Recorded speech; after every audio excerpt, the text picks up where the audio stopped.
Hello! Naibagabigat everyone!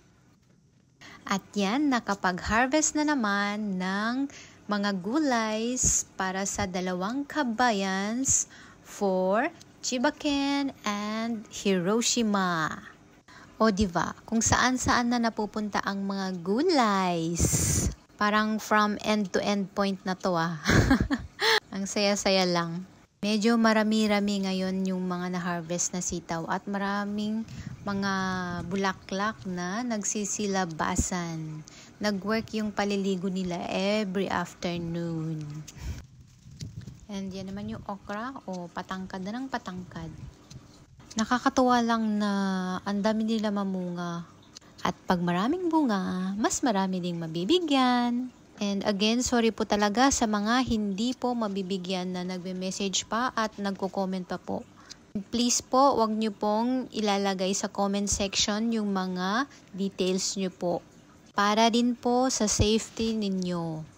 At sorry po talaga kung matagal po akong mag-reply.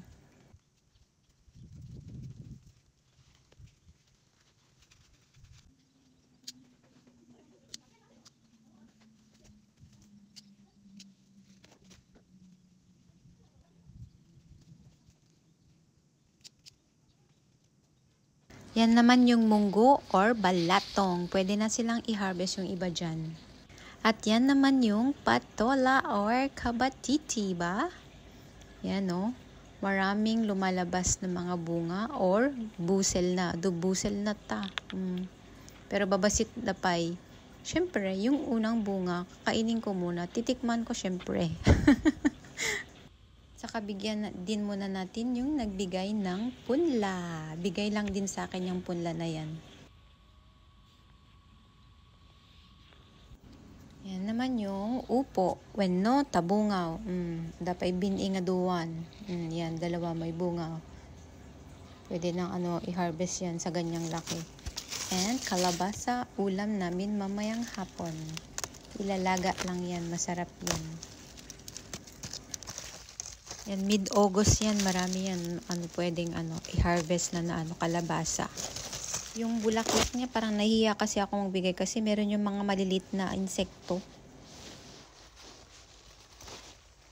And yan na yung mga na-harvest kanina at napadala na sila going to Chibaken and Hiroshima. Ayan.